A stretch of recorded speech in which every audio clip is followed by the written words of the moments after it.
Welcome to Music Forever, a podcast by the New Horizons International Music Association. I am Irene Cohen.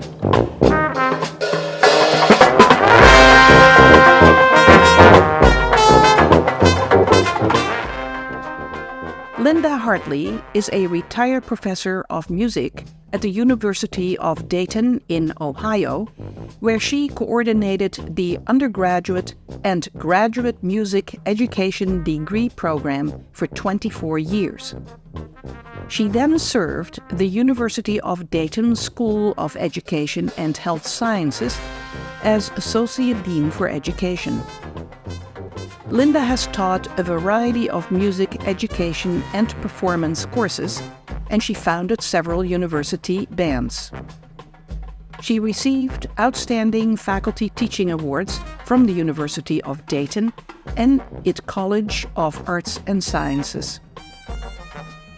The Honorary Band Service Sorority presented Linda with the Outstanding Service to Music Award to honor her research and publications in the area of gender and ethnicity in instrumental music conductors. Linda is the founder and music director for the University of Dayton New Horizons Music Program, which will celebrate 25 years in 2025. She is one of the conductors at the NEMA Lakeside Chautauqua Band Camp in August 2024. This interview was done via Zoom in March 2024. Well, thank you so much, Linda, for joining me today for an interview for the podcast Music Forever. It is an absolute honor to have you here because, Linda, you have done so much for the New Horizons organization. And I'm sure people would like to find out more about you. Maybe let's get started with how music got in your life.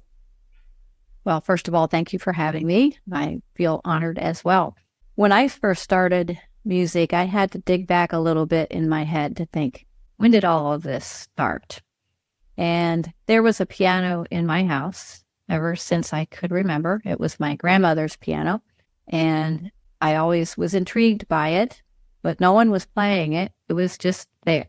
Around age 5, I asked if I could take lessons. And of course, my mother and father, who were both amateur musicians and very supportive, said absolutely. And we had a piano teacher 2 blocks away. So it was walking distance. She was the local elementary school music teacher and taught most of piano lessons in my hometown. I seemed to gravitate pretty well to the piano and enjoyed playing it as a 5-year-old. And I would get stickers and progress encouragement. So that's kind of how things started. As the elementary school years went by, I became very interested in this thing called band. Band intrigued me because of all of the instruments. My dad had played trumpet. My mother had played French horn. Neither one were actively playing it, but also encouraged me about exploring some instruments when it became time. For me, it was 5th grade. So when I was probably 10 or 11. So my parents took me to a concert, and I still remember this pretty well.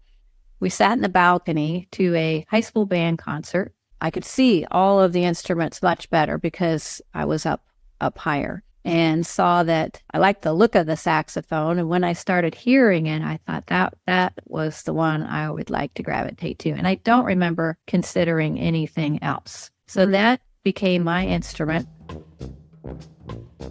We had a great school music program, and our school music program gave us private lessons every week, my entire time from 5th grade all the way through 12th grade, free. So I didn't know that was unusual, but as I found out later, that was highly unusual. So we were very lucky. We had incredible music teachers that encouraged me all the way. By the time I hit 7th grade, I decided that I wanted to be a band director. Now, before that, I decided I wanted to be a comedian, but I think... I don't know why that makes me laugh. So there you are. I did it.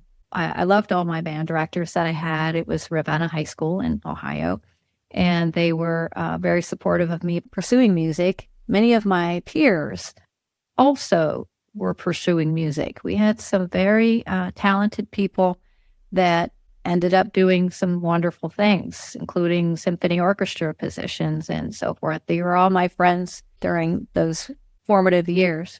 I find it so interesting that you say that you were in grade 7 when you decided you would like to become a band director. You would have been, 13 or 14 years old? Sure. And I never thought that was unusual until I started talking to all of my peers in college and beyond of when did you decide that you wanted to become what you are? And most of the time that is a little bit later.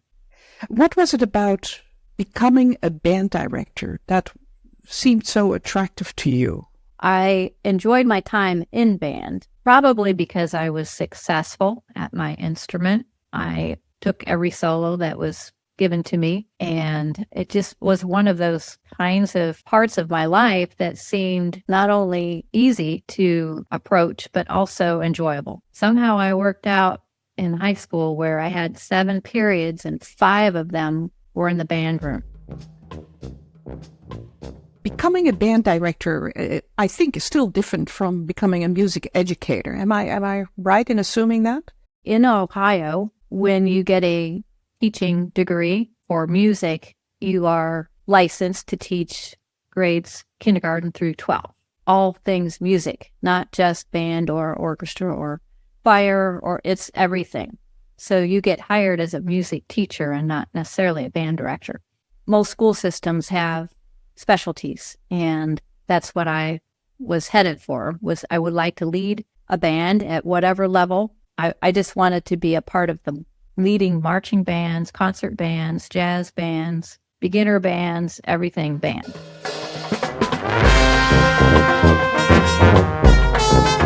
And where did you go to school?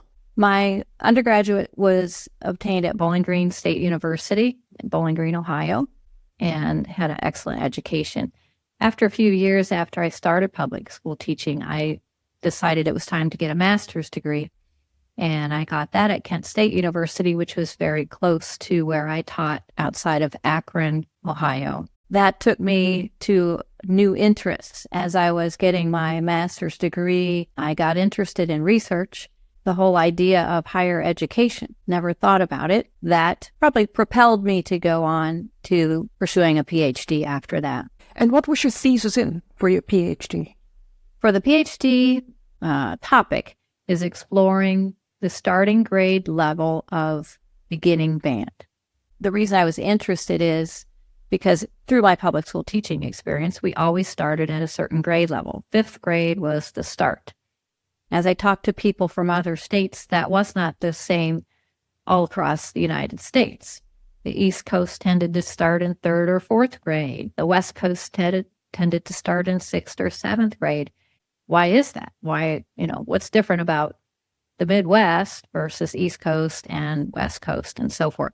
Mm-hmm. And it ended up being a really interesting study, and it has had some publications from that. And it's been, I'm thinking, a little over 30 years since I completed that study. My dissertation advisor, his name is Dr. Cudietta, has told me that he has been an advisor for 50, maybe closer to 75 or 100 dissertations. And mine has been one of 2 that has been noted for the most traction, for the most reads, the most practical knowledge gained from dissertation.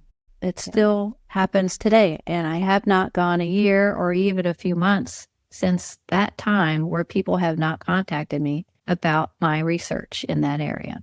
Wow, that is fabulous. Little did you know when you chose that topic that this would have so much traction. So here you are, you were very interested in knowing when would be the best time to start a band at an early age. And here we are talking about a New Horizons organization.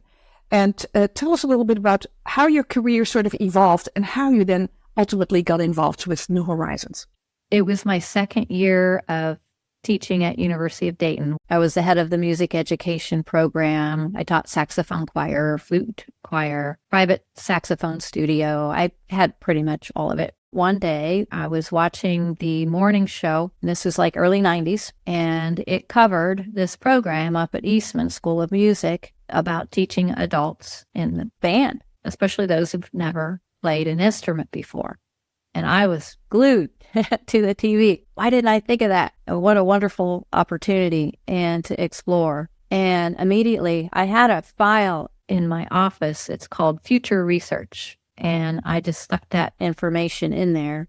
I thought, oh, I would love to start this at University of Dayton as soon as possible. This would be a wonderful thing for us. And it turned out my job was pretty much 2 full-time jobs that I spent a lot of time on dividing, and eventually moved things from my job to a brand new job that they actually created because our provost said, you're doing too much and we need to find half of what you're doing. That opened up time for me to explore starting this New Horizons at the University of Dayton. And I was able to get a grant from our university as a little startup grant to just supply enough to get us started with advertisement, a couple pieces of sheet music, not much, but enough to give me a little bit of extra. 8 people came. I was happy about that. I was like, wow, I guess there's a need for this, right? And I did create it so that the University of Dayton undergraduate music education majors had the opportunity to work with our New Horizons. So we were right there with their class and our new program. So that's kind of how we started. Right. Now, often people will ask who don't have a university nearby and who have a New Horizons group. What is the difference between having a New Horizons group at a university versus just one in the community? You know, when I first started the UD program, University of Dayton, I looked around to see what other programs were nearby. And sure enough, Cincinnati had just started their program just a year before we did. And Cincinnati was not affiliated with a university. So I found out that differences are your sponsorships, whether they be university or not, can help whoever starts the program to be able to advertise and do all of those things. What you don't have is that next level of teaching. So it's that probably the intergenerational concept too, because you have 20-year-olds, 21-year-olds constantly with you when you're in the education program like what we designed, whereas that's different. You're probably working with people who are retired band directors. The extra level for me connected me with my job. I was offering our students an additional field experience that was convenient for them. And then to anyone who's teaching, you find out there's a lot of benefits going on at every single step and every single level.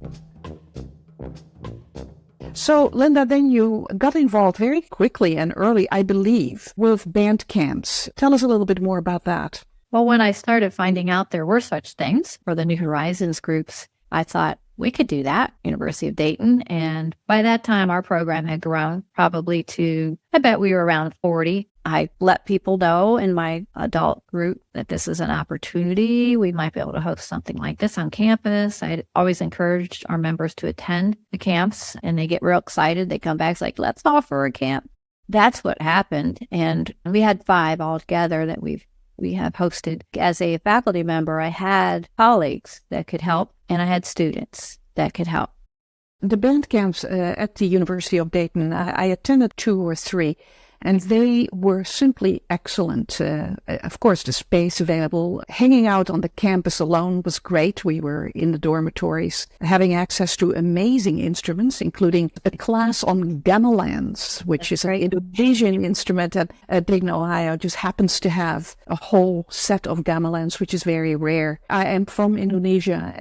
That's where I was born. And so it was mystical of playing a gamelan. The camps were of very high value. The involvement of your band members in organizing this was obvious. And for those who are listening and say, okay, well, if Linda thought it was hard to organize a band camp, how could I possibly ever do a thing like that without the backup of a university? And certainly Cincinnati is throwing a band camp this summer, and Lakeside, Ohio, where you will be a conductor. And they are not in any way connected to university activities or backup of universities. Enthusiastic members of New Horizons International say, we can do this, we know how to do this, and in fact, NEMA will provide full support in helping people organize this. We've got it all figured out and templated with a lot of assistance in making this happen. Because yes, it does require organizational skills, it does require good space, instrumentation such as percussion instruments, places to sleep. This is the sort of thing that we are very happy to assist with. When NEMA started supporting camps like they do now, that was a game changer. Without NEMA, I would never attempt to do a camp. Again, what you're all doing at NEMA to support these camps and encourage them and do a lot of the things that most of us aren't able to do and do it well, that has helped immensely. And that's one of the reasons I said yes for the Lakeside camp, knowing that NEMA has got our back, right? And they are helping in a lot of the behind the scenes. And I can simply step in as a conductor of the ensembles and have a great time while we're there. So tell us a little bit about Lakeside, Ohio, and why people should come to that camp, Linda. I had gone to Lakeside just to check things out myself. I went on that campus. It is beautiful. I have a member in my University of Dayton New Horizons group who spends the summer there. I hear a lot about Lakeside and what goes on and see a lot of pictures. And it's not a place to miss. It's one of those places that I think need to be visited.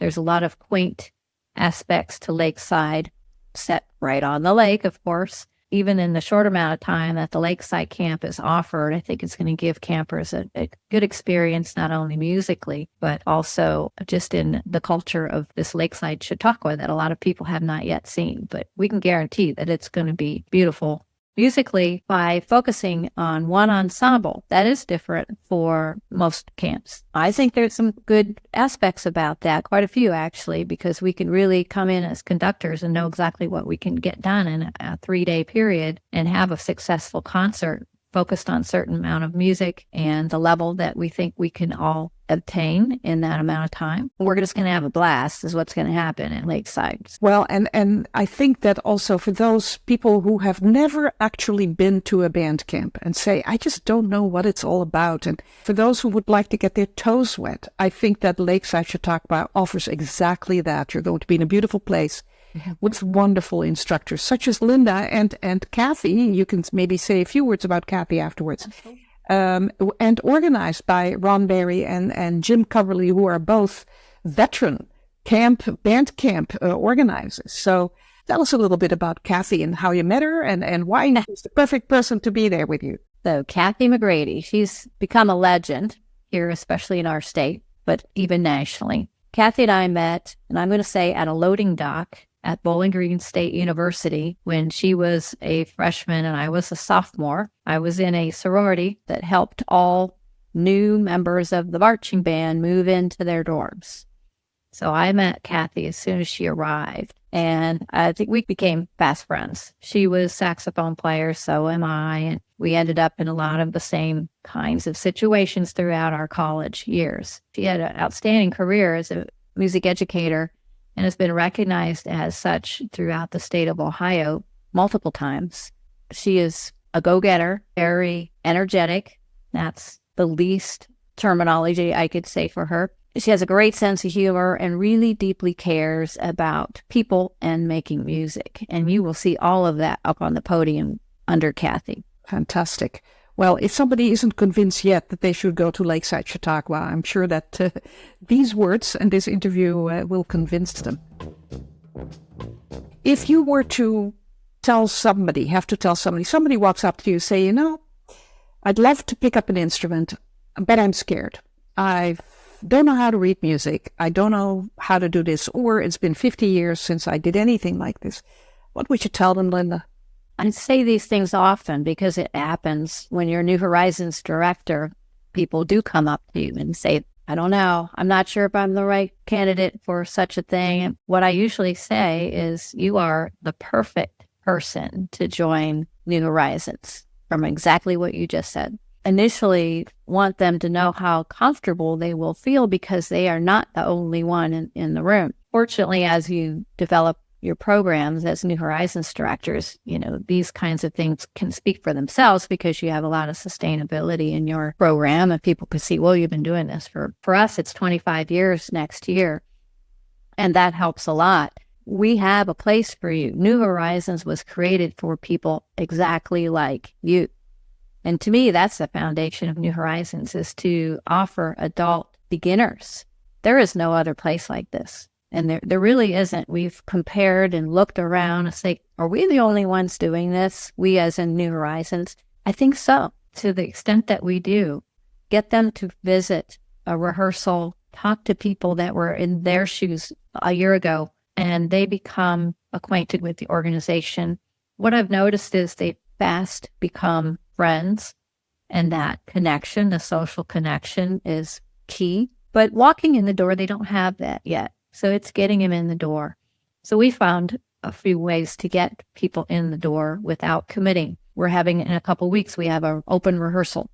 We're advertising it. Family, friends, neighbors, whoever would like to come in and get their feet wet and just see what we do. Just by meeting people and talking with people individually is extremely helpful, and I think puts people at ease. Our instructors are also excellent. Yeah, so you touch on that social aspect of New Horizons, which is so unique. Of course, it is strengthened by the camps that we are organizing, the virtual programming that is being organized. People have actually become friends online that way, so there's plenty of programming going on. Linda, obviously music has meant so much for you since the very beginnings of your life until today. It has been your life. And also you have given music to the very young till the very old and everything in between for all these many years. I would like to thank you in particular for your incredible contributions to the New Horizons organization, from being the founder of the band at the University of Dayton, but also being very active as a conductor at various band camps. You were on the board of directors of the New Horizons International Music Association. And there's still many, many years ahead of us that we will continue to do these activities. It has been an absolute pleasure getting to know you over the years. Thank you for everything you do. And thank you too, Irene, for everything you do. Everyone, be there at Lakeside Chautauqua and play with Linda and with Kathy. Thank you so much. Thank you.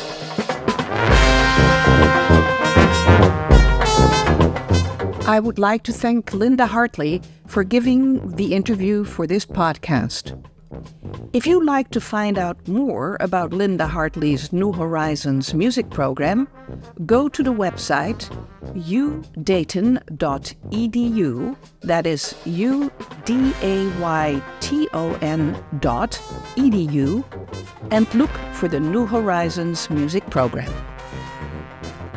You can also listen to a separate podcast on Music Forever with Ron Barry and Jim Cubberly, who are the organizers of the Lakeside Chautauqua NEMA Band Camp in August 2024. Music for this podcast by Mary Riddle, Swag On. Thanks for joining us for this episode of Music Forever. If you are interested to be interviewed for this podcast, please email us at nimapodcast@gmail.com. That is NHIMA podcast@gmail.com. See you next time.